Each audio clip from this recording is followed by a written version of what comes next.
Hello, everyone, and welcome to the Tuesday, July 17th developers call for Project Jupyter IPython. We're following an agenda in Dropbox paper, and we will go ahead and get started with updates on Jupyter Lab.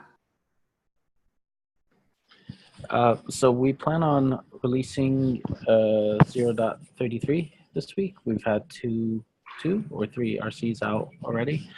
And there's a lot of ongoing work we started shipping ES6, and so that means we have use of the ES6 keywords async and await, and so a lot of our promise-based code just looks a lot nicer and is less indented and is easier to reason about. And as we're switching some of the promise code over, especially in tests, I think I'm not the only one. Jason also found a lot of these. There are easy to miss holes in promises and callbacks in tests that are less easy to miss when you use async and await. And so we're finding that we have tests that have been passing all this time without actually doing the work, because the work happens inside a promise, but the test comes back before the promise is done, and we thought those tests were good, and they're not. So actually our tests are getting a lot better.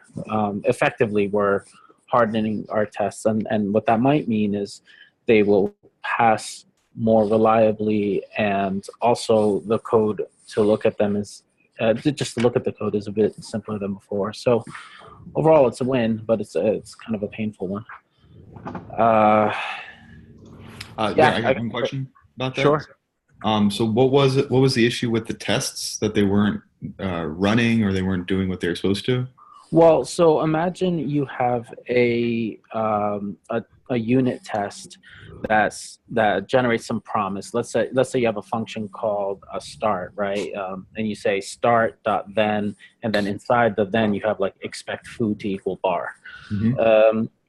If you don't use the done callback, which is an easy mistake to make, that test is always going to pass, because it's going to run through and never generate an error and not return a promise. So if you were returning that start promise, then it would actually do the work of checking if foo does equal bar. Oh, so it was just a promise issue. Yeah, so promises are, it's really easy to write code that compiles and is correct, but actually does nothing meaningful. And in fact, you look at the logs and you'll see error, foo doesn't equal bar, but the test has passed anyway because the test finished before the promise finished. Yeah. So we had a few of those. There were a bunch of spots where we were doing like really sort of subtle things. It's just, I think it's the translation is not automatic. There are spots where you look at it and you think, oh, this should be reorganized. But once it's reorganized, it's a lot easier to read. So hopefully, like as new developers come in and see the new code, they will have intuitions that are easier to manage than using all the promises. I personally don't hate promises. I think they're fine. It's just there are circumstances where you could accidentally leave things that appear to be working but aren't. And we had a few of those. Yeah. Cool. That's exciting. Yeah, it's good. It's just some of it is a little slow going is all. But it's definitely a win. I don't know, Ian, Grant, do you guys want to say anything about Jupyter Lab? No, not particularly. Just trying to knock down the last few things before releasing. Yeah. I don't think any significant updates for me. I think just FYI from SciPy, a lot of people were using Jupyter Lab in talks and not necessarily mentioning it. So I think that's an important milestone that we're starting to be the boring, de facto type thing. Just starting. There's a lot of people that were still using the notebook. I think there was some good sprint work. I don't see anybody on the call that was there for the sprints. I was there. Oh, I was at the sprints. yes, Ed. Um, Right. Sorry, I wasn't I there. was so I wasn't leading some of quite them. remember. Yes, Ed. Is there an update? They went great. Helped a lot of people, and had a good number of people working on things between figuring out like moving forward on their own, like extensions, and getting better widget support for some stuff, or even just one of the people that, well, I'll get to this eventually, but helping people out with like third-party exporters and general practices. They were great. The sprints were wonderful.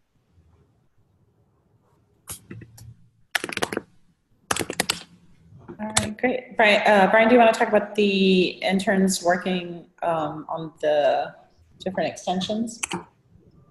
Yeah, I can give a short update about that. So we have a team of 10 interns at Cal Poly this summer.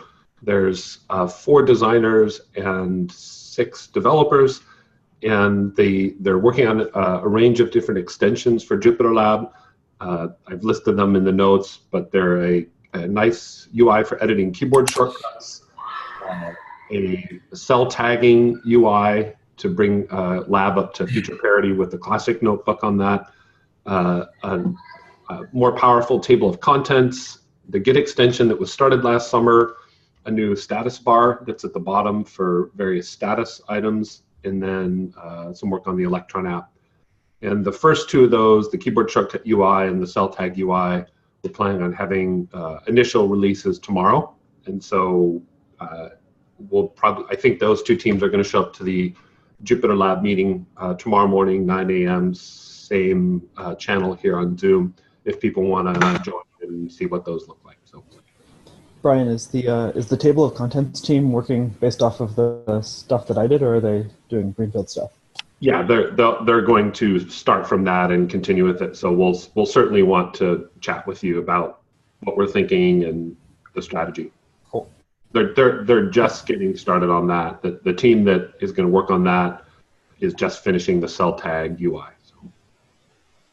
Cool.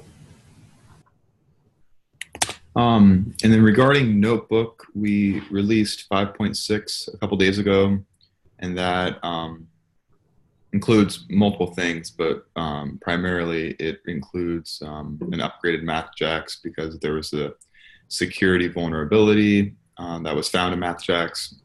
I looked at Jupyter Lab to see if we're using MathJax in there, and I couldn't find an actual dependency. We talk about using it a lot, but I didn't see an actual dependency on MathJax, and so I'm not sure if it needs to be upgraded in Jupyter Lab.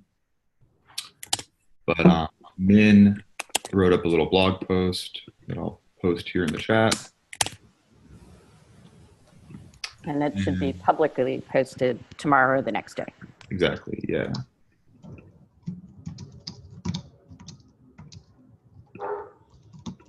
All right, any other updates on Notebook? I have a quick question about the notebook. There's some discussion right now on a new UI feature that was added, which is a little play icon that moves around.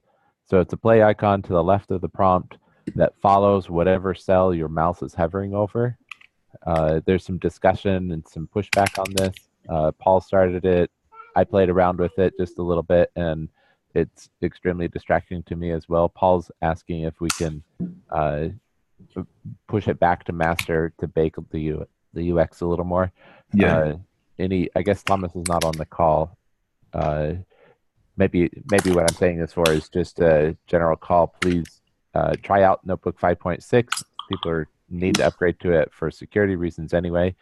And if you could give your thoughts about the UX of this play button that moves around on the cells, it'd be great to get a little more feedback than just 2 or 3 people talking about it. Also, just one note, there was a feature added in 5.6 to allow slower kernel startup times. It turns out that in certain circumstances, this the way that it currently works is messes up the handshake between the front end and the ZMQ, between the front end, the server, and the ZMQ attached to the kernel. This is probably because we've tied together all three of those, when in actuality, we don't need to do that. This is the biggest issue, is when starting up a notebook for the first time, you're not able to connect to the kernel at all because that handshake times out, and then it doesn't allow you to connect to it. So we're going to have to, I mean, the right way to solve this is probably to decouple those so that you can establish a handshake on the side of like server and front end, which is what would have happened before by default. Like if you ran out of the time and the time was 10 seconds. So if you use that feature, it will break long-running kernels as of right now because of that sort of interaction that didn't happen locally. Just giving people a heads up, and I've been at SciPy and sort of that had occupied all my time. Paul and I were going to sit down and work on it, and then sprints ended up taking up all of our time. So then that's going to be one of my priorities over the next few days, is to try to fix that, because those handshakes shouldn't be coupled. So is this a regression? Is this some new behavior? It's not a regression in the sense that a new feature was added, and this is a, if you use that feature, then it breaks things. If you don't use that feature, which no one would have known about until this release, then no breaks could have happened. I had an issue open about this, saying that it was a 5.6 blocker because I had caught it when it was during the release candidate. But I understand that the MathJax security stuff overrides that. So it's just a priority now to get this fixed. And so which new feature is this that you? This is the slow starting, the traitlet that allows you to tell the server that kernels will take more time to restart.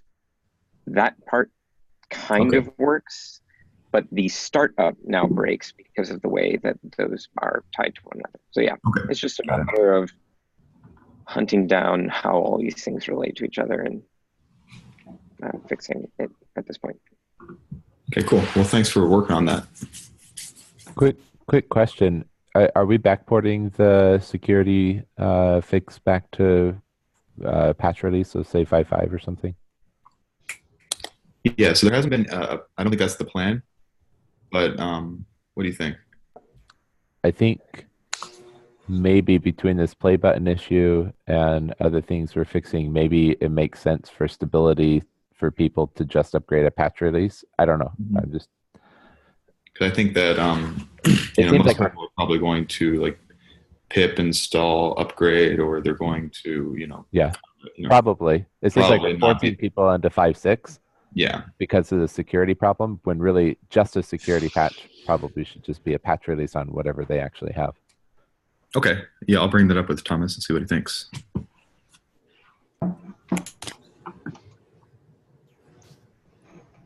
All right, any other updates on the agenda before we move on to services? Can someone paste a link to the paper doc? Yeah, sure. I will do that right now.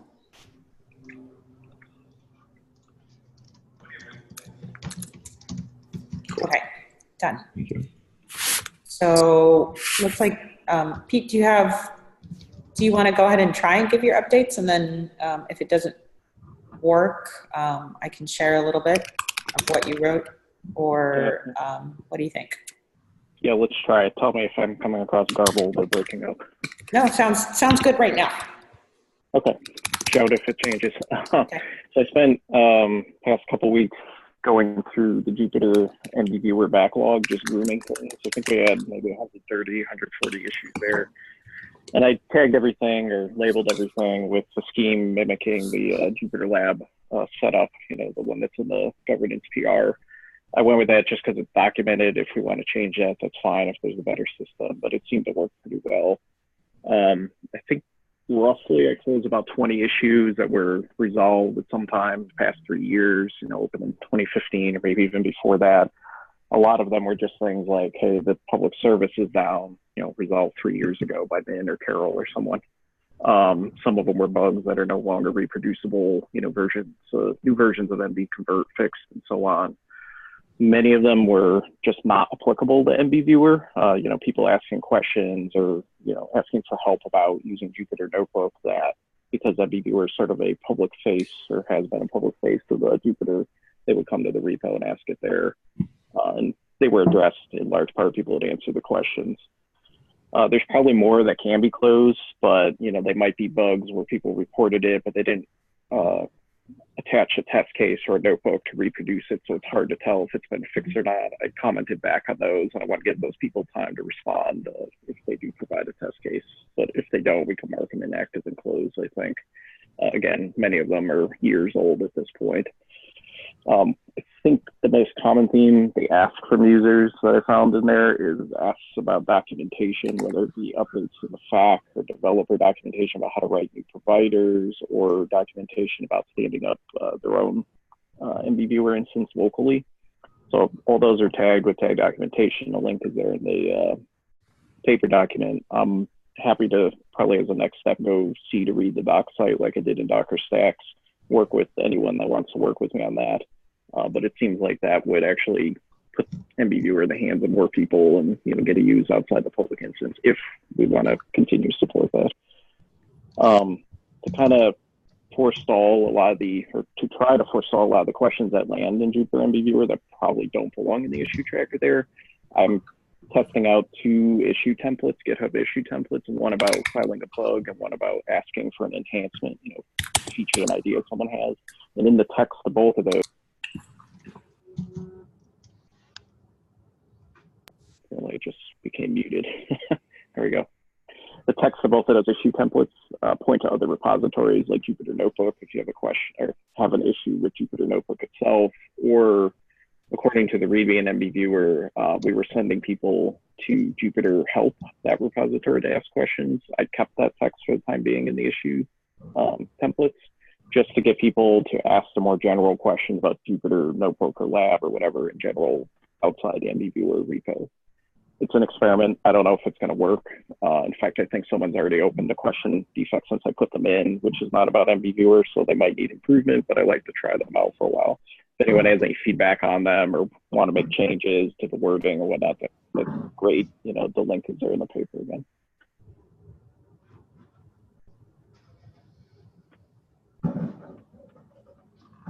Okay, thanks, Peter.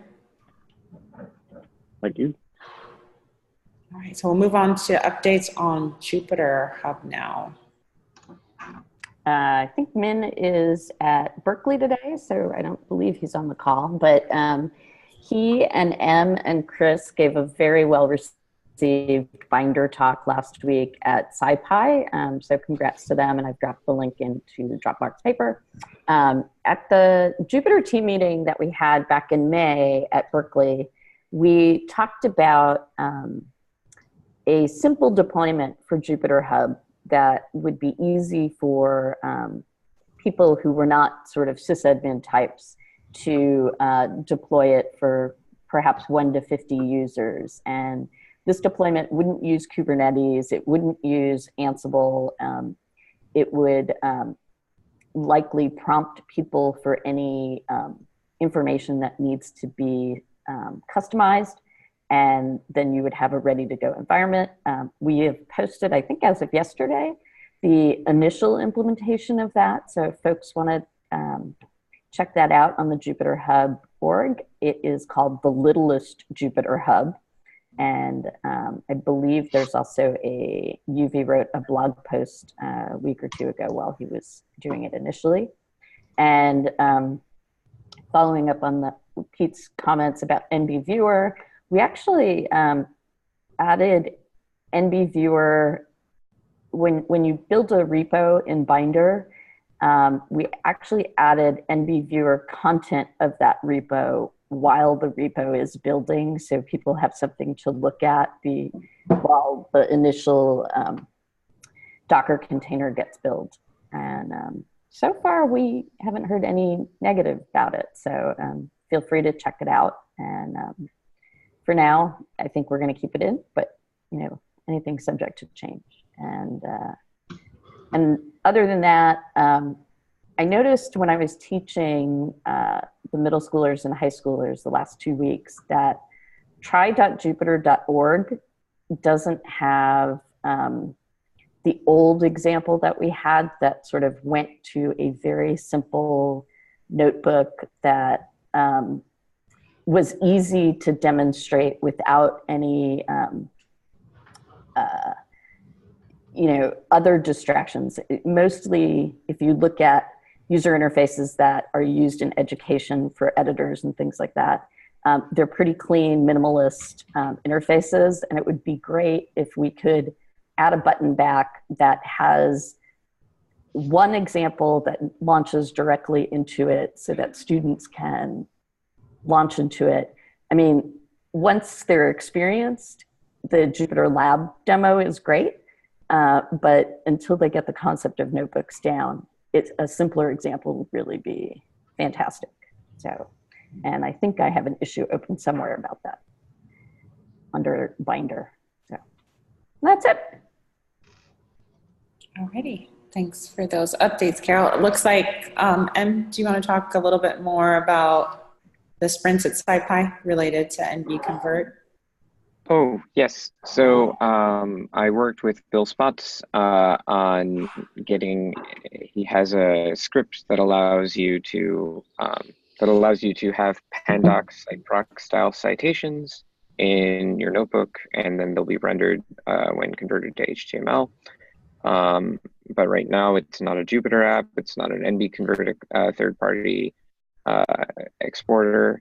And so a lot of it was just setting up the framework so that we didn't break what he currently had because it's being used, and set him up to migrate to a more integrative solution with our current technologies. So, and we talked about how we could move forward on getting other kinds of cross-referencing and whatnot working. But yeah, I also helped a bunch of people who were working on like learning how to use PaperMill, which uses NB-Convert as its backend to execute notebooks and stuff for parameterizing and templating notebooks. So a lot of good stuff. All right. Great, thanks, Em. So at this point, before we move on to talking a little bit about conferences and workshops, are there any other updates that we haven't covered so far that anyone would like to talk about, either for the other developers on the call or for the community? I want to give a huge shout out from SciPy for Martin Brettle's talk. He got great press and Twitter feedback about all the work that he's doing with the widgets and visualizations, and I would say check out his talk. And that's it. Okay, great. Anything else? I wanted to point out that there's a conversation underway between the people who are behind the IPyMPL, the notebook matplotlib backend, on how to get that to play more nicely with NB-Convert and our widget system and everything. In particular, it has to do with if you have a widget that needs to be backed by a kernel to really have any meaningful state, because the kernel is even providing the rendering, how do you have that in the notebook at the same time as, say, having a secondary text HTML MIME type when we have a canonical order of a display priority for these MIME types that are supposed to be the richest first. And so it ends up being shielded. So Dan, I forget his last name, but he's great, and he's been on a few of our calls, and Sylvain, and I'm forgetting who else was in that conversation right now. I apologize, whoever that was.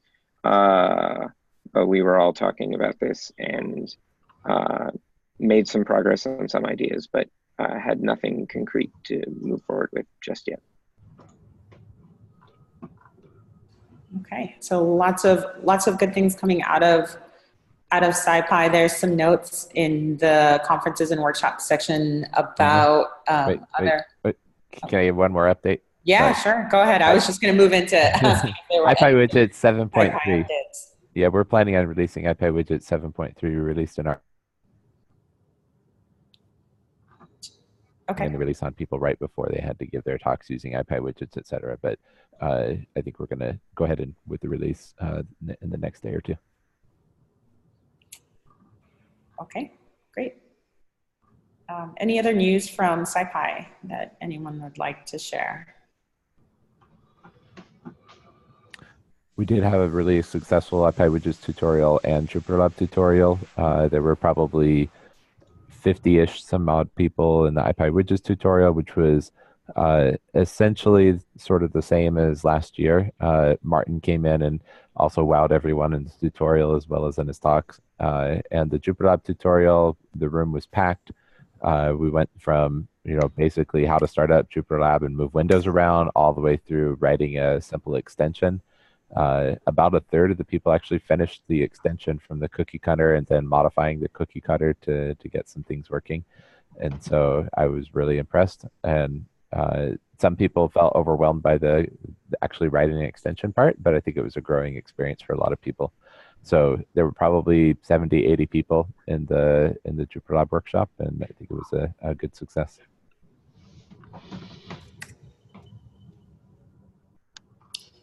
And even those who don't go on to write extensions, it seemed like they had a much better idea of what was going on inside JupyterLab. Like, I just want to reiterate that having helped a few people walk through things, like every step that was made, like we should be pushing this idea as part of teaching people how to use JupyterLab, because their understanding more generally just grew so much.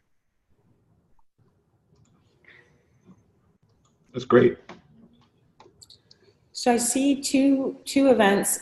They may be the events that Jessica is traveling for right now. I see that she added them, but I don't know if anyone knows anything about the two events listed, the ICML workshop and the Build a Binder workshop in Birmingham.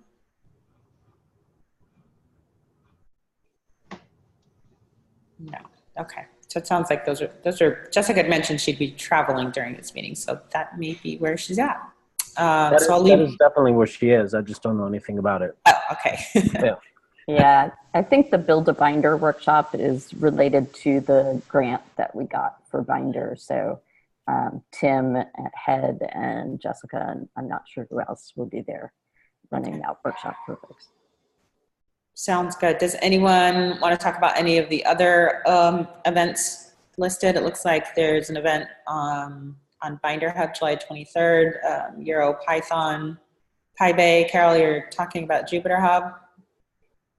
And a little bit about JupyterLab, but Binder focuses Binder and Jupyter Hub, but definitely going to use JupyterLab for all the examples. Okay. Add a link there if they've published any details or the sure, registration, that sort of thing. So at this point, let's see.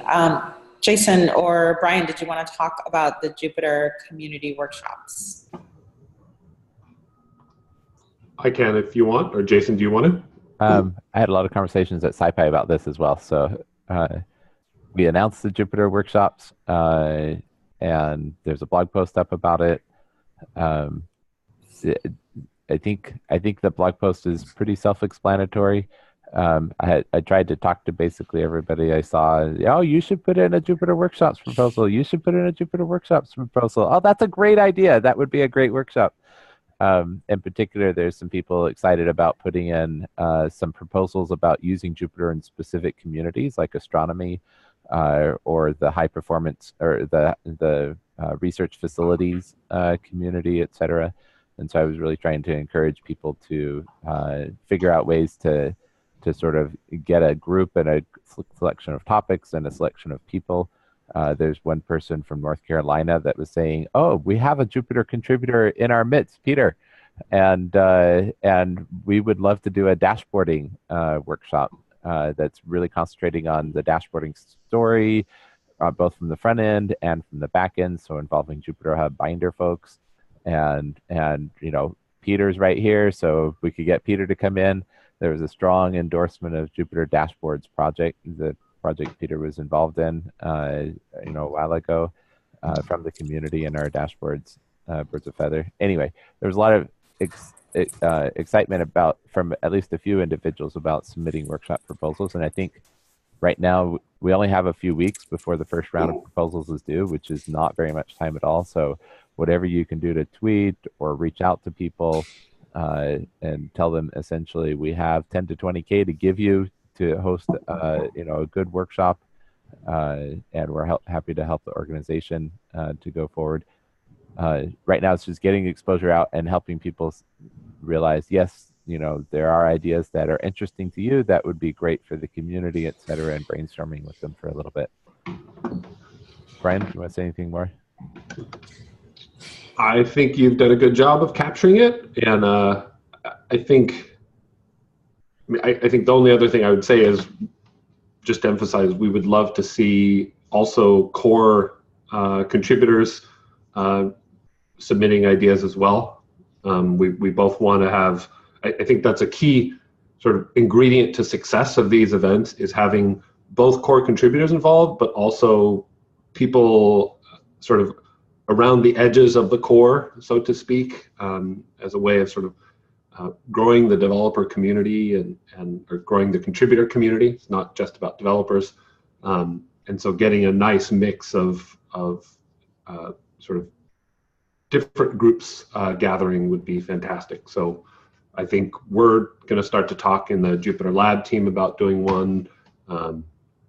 I don't know if there's interest in, I mean, other possibilities would be Jupyter Hub, kernel development, and many others as well. Education would be another topic. And so it'd be great to see some good proposals coming up. So. But again, the deadline is only a few weeks for the first round, and then there's a second round. So there's not much time. So please reach out to your networks and talk amongst yourselves about ideas. Yeah. And if there's questions, please reach out to Jason, Anna, or myself.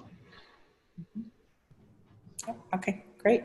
So any other updates on events or conferences? Don't forget to add calls for proposals or presentations as you see them, or they come across your email, or anything that would be of interest to the community. Remember to keep adding the links to that within this section. Even if you're not planning on participating, if you see something that others may be interested in, please share that. And the last thing that we have is just a recap of the releases planned, or the releases that we had that were done last week, releases planned for this week, and releases coming in the next week or two. So if you have notes from the agenda above, don't forget to copy that down below so that we can keep track of that. And that's the end of the agenda. So I will, any last chance to add anything before we close out?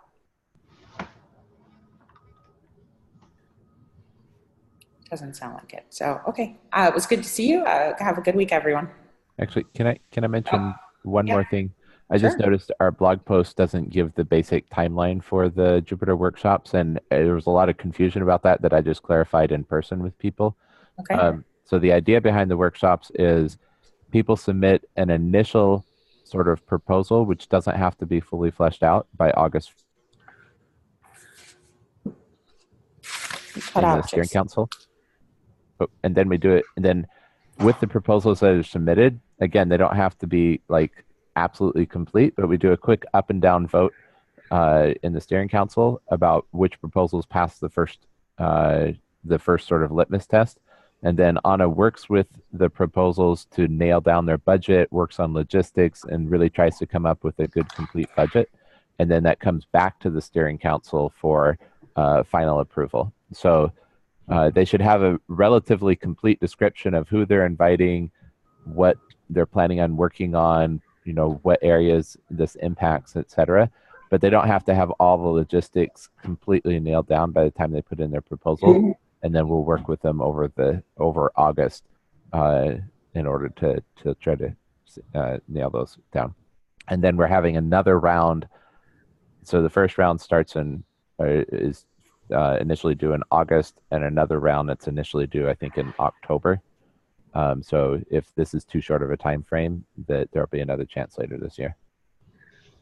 Hey, Jason, Brian, would something like getting together community members to like author best practices for using Jupyter Lab in content for teaching or, delivery for teaching, especially after the student interns work, things like table of contents and there's new stuff coming down.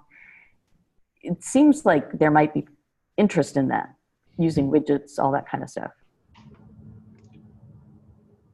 Possibly, yeah. I think education in general, yes. And there's I can think of many different variants of workshops that address educational things. Right. I think one thing we're looking for, and what you're proposing very well may satisfy it, is things that are effective in creating leverage that lasts for a long time. So if those best practices end up over the coming year or two completely transforming how notebook-based content is created, that would be an example of sort of high leverage, very strategic work. If it was just a workshop where curriculum was developed at the workshop and there was no long-term impact, less so. Yeah, I guess what I'm thinking is Jupyter Lab offers the ability to design curriculum in a different way than we had with just the classic notebook, and do it in a way that, the multi-windows and things like that. And I don't know that anybody's really explored that too much yet. Certainly not, yeah. But yeah, I think one of the things we're trying to do is this, relatively speaking, it's not a lot of money, and we're trying to come up with ideas that have lasting impact. And so I think, and I'm more than willing to brainstorm with you on sort of what variants of educational related things would have a lasting impact. I think, are you thinking about getting together educators or developers? I don't know. I was just throwing it out, and certainly not for the first round because I have no bandwidth until November at the earliest. And so,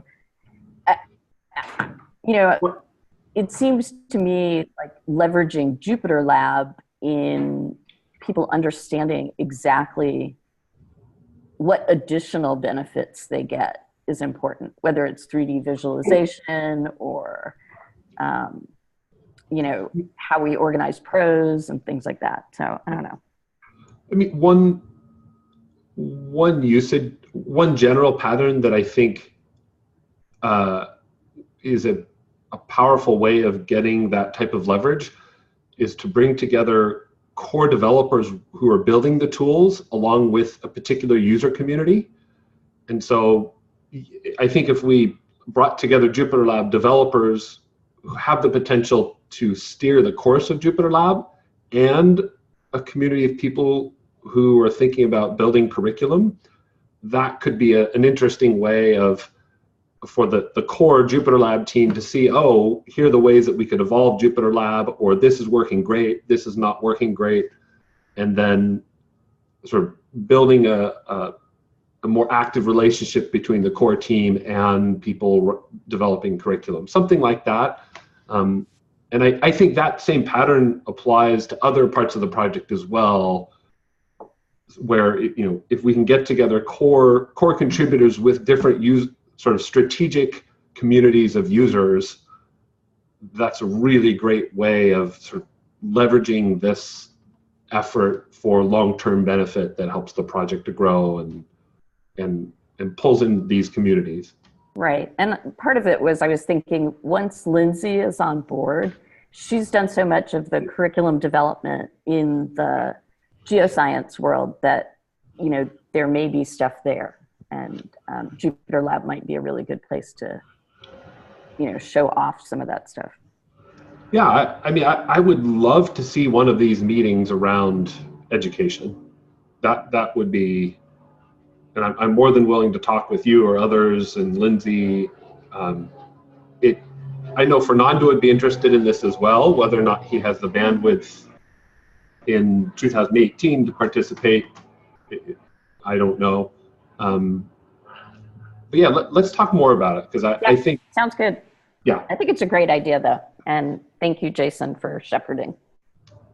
Yeah. Okay, so Jason, we can talk a little bit about how to get the message out about the process in order to clear that up. I think the idea was we would have the blog post and then link to further details about the process, but it sounds like people are missing that that document that has the further details. So let's talk about how to address that. Right. Okay. All right, so at this point, we'll go ahead and end the recording, and we'll see you next week. Thanks, everyone.